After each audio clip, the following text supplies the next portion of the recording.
오늘 본문인 미가서는 예수님께서 태어나시기 약 650년 전, 700년 전쯤에 들려주신 하나님의 말씀입니다. 특별히 예수님께서 태어나신 장소, 베들레헴이라는 장소를 강조하는데, 여러분, 베들레헴이 어떤 곳일까요?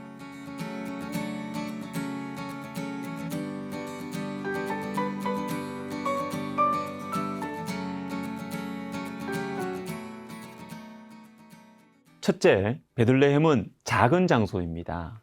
베들레헴 에브라다야, 너는 유다 족속 중에 작을지라도 베들레헴은 작습니다. 여호수아 15장은 유다 족속들에게 분배된 땅을 설명하는데 여기에 베들레헴 없습니다. 작으니까, 중요하지 않으니까, 그래서 무시해도 되니까 안 넣은 것이죠. 느헤미야 11장 후반부에는 포로에서 돌아온 유다 족속들이 사는 지역들이 나오는데요. 여기에도 베들레헴은 없습니다. 작으니까요. 중요하지 않고 무시해도 되기 때문입니다. 둘째로, 베들레헴은 눈물의 장소입니다.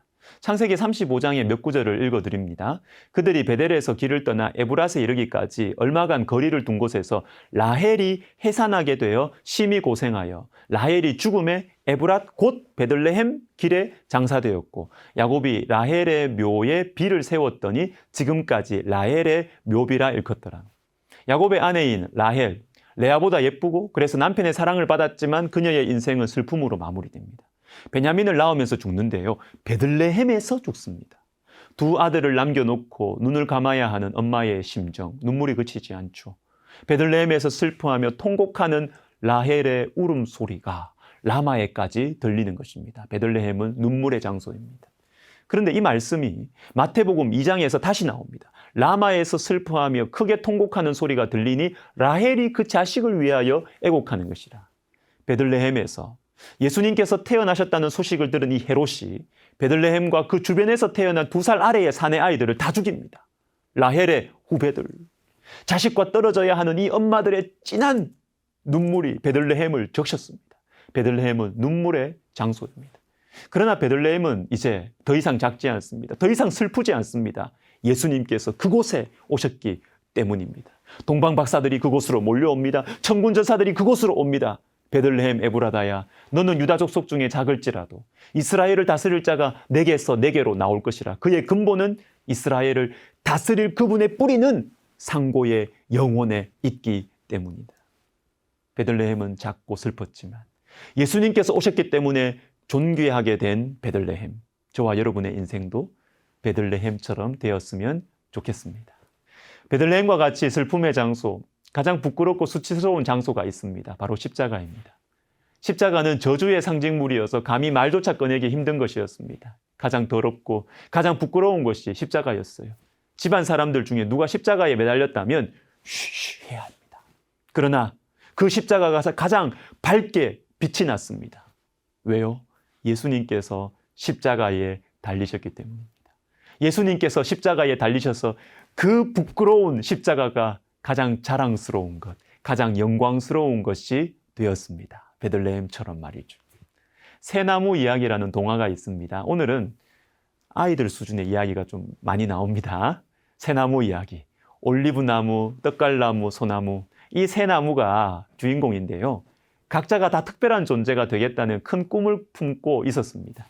올리브 나무는 정교하고 화려한 보석 상자가 되어서 온갖 보물을 담는 꿈을 꾸었습니다. 어느 날 나무꾼이 그 올리브 나무를 선택해서 베었습니다. 그런데 더럽고 냄새나는 짐승의 먹이를 담는 구유가 되었습니다.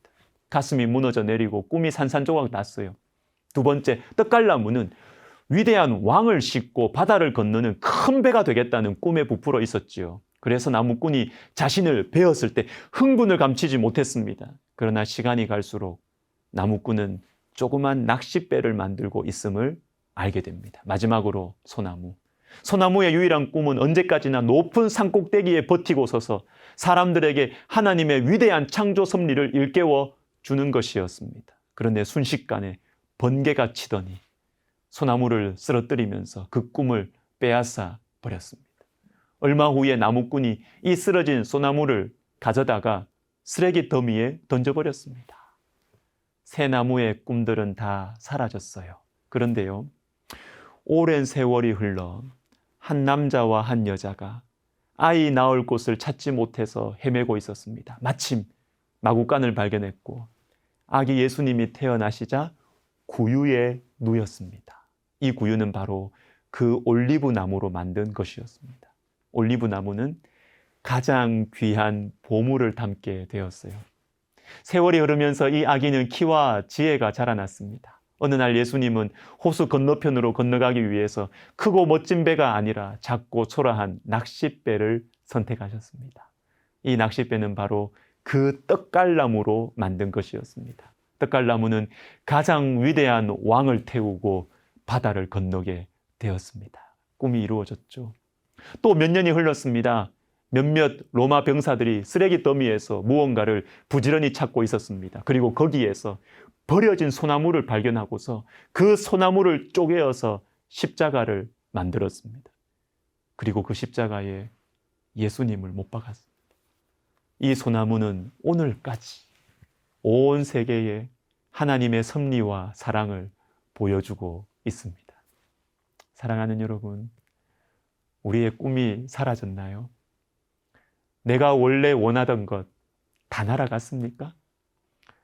예수님을 만나면요, 예수님께서 우리 인생에 임하시면요, 내가 원하는 방식은 아니라도, 내가 원하는 모습은 아니라도 그것보다 훨씬 더 좋은, 훨씬 더 아름다운 모습으로 우리의 꿈을 만들어 가실 것입니다. 기도하겠습니다. 하나님 아버지, 내가 정말 하고 싶었던 것, 내가 정말 원했던 것, 다 날아간 것 같고 다 무너진 것 같습니다. 그러나